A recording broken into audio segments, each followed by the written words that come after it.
Donkey Kong Bananza isn't trying to be deep, introspective, or a chin stroker's wet dream. That is what makes it so brilliant. It's Nintendo at its most confident, anchored in charm, fueled by Nintendo nostalgia, and built entirely around a hook so simple it borders on primal. Smashing stuff is fun. I'm gonna smash you, boy!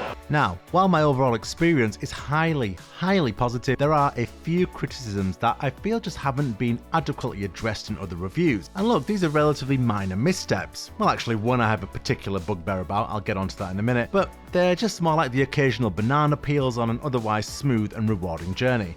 And yes, I'm going to try put as many banana puns as I can in this review. At first glance, and especially in the first few hours of Bananza, it might seem like a bit of a lightweight affair. The early hours hold your hand a little bit too much, and the banana-based upgrade system rarely feels essential thanks to the game's forgiving difficulty curve. But if you give it a bit of time, like any Nintendo game, it blossoms into something wonderful. Not a complex necessity of an upgrade system, more a joyful, expressive system. Just so Nintendo. The motivation to search for bananas isn't driven primarily by gameplay advantages, although collecting them does contribute to character progression. Instead, the act of exploration is enjoyable in its own right. That push to find upgrades isn't really even about the upgrade, it's about the joy of exploration, the joy of smashing your way to a secret, the joy of then partaking in a challenge that has this unique kind of mini level in it. That said though, while the challenges are varied and engaging, I found myself wishing that they just pushed the boundaries a bit. Do you know, like how Astro Bot had those crazy challenge levels with the crazy music? I wish there was a little bit of that here. And I'll touch on that more when I talk about the negatives in the game. But this is a game built around a clear, tactile gameplay loop. Smash, collect, transform, repeat. And the simplicity is not a limitation whatsoever, it's a launchpad for everything that's incredible here. The different levels, which are called layers here, thrive on some really nice interactions where materials crumble, platforms shift, and puzzles evolve or reveal themselves to you. And I do hear some discourse about the game not having real-time destruction physics, but let's be honest, if they did that on the Switch 2, it'd probably explode. Nice screensaver.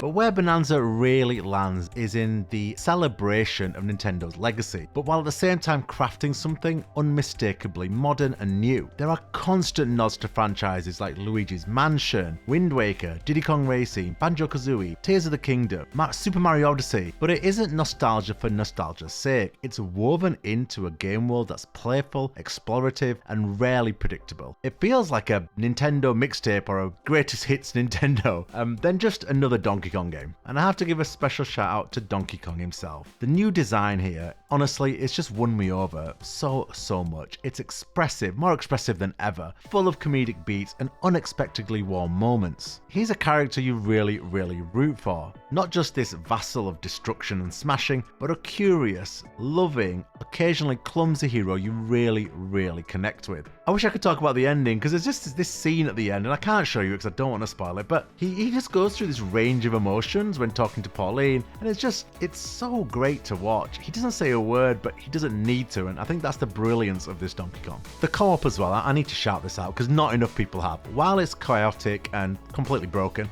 it adds another layer of joy to this already joyous game. I had my nieces and nephews round for the last 5 days, so while I've been playing through Bananza, they've been here watching me and playing with me, and it's been amazing just to see a child's joy at such a simple part of the game where they control Pauline and just blow things up around you, and how they love it, and how also I might be really sick of here banana repeated every 5 seconds by my nephew, but anyway, we won't get into that. But if I was to sum up the multiplayer here, it's not a balanced or polished multiplayer, it's a playful multiplayer, and in that kind of sentence there, you basically have a core theme of the game. But onto those negatives I talked about previously, and some banana peels to slip up on. Boss fights is a big one for me. They are mostly underwhelming, especially in the first half of the game. There's a real lack of interaction between different transformations or even just different mechanics in the boss fights that make them memorable. This is only remedied towards the back end, and it is remedied in some way. I'm not going to talk about it at all, but I'm just going to say the final 3-4 hours of Donkey Kong Bananza are so good. They go beyond any metric of a score that you can give it. They are insanely good. system seller within itself. Now, challenge levels offer brief glimpses of the mechanical depth that could have been expanded upon. They could have dialed it up to 10 more often, especially towards the back end, especially in the challenge levels, but I do feel that on difficulty generally, they played it a touch too safe. And this is being nitpicky, but just a touch too safe. Yes, as you've read elsewhere and seen elsewhere, there are performance issues, but I do have to say it's all contextual here. The bravery of the game design and the mechanics they've implemented do lead to some issues, but I'm willing to forgive that for this amount of originality, this amount of just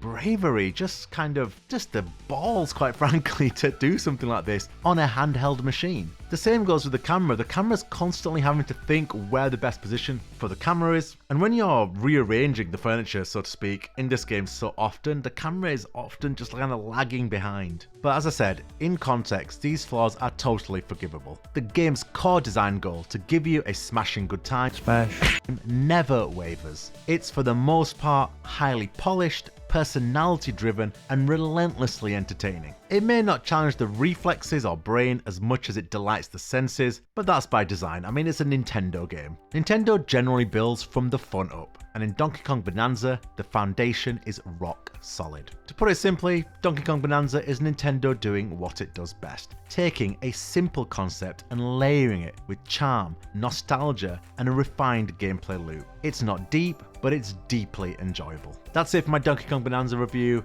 If you've played it, let me know what you thought of it. Do you have the same kind of negative nitpicks I did? They weren't that negative, but definitely the boss thing really stood out for me. If you loved it, let me know what you loved about it. Let me know if you're contended for Game of the Year. It's so interesting actually, because the two games of the year clearly for me so far, Clair Expedition and Donkey Kong Bananza, and they couldn't be more different. I mean, literally, you can have some people who hate one and love the other, and hate the other and love the other, you know? They are such different games, but they are both utterly marvelous in such different ways. What a great few months for gaming. If you like, subscribe, leave a comment, it really helps me out a ton. Share the video with your friends, and go watch the Death Stranding 2 review, because I think a lot of people have been commenting on that one, so please give it a listen. Link down below. Take care.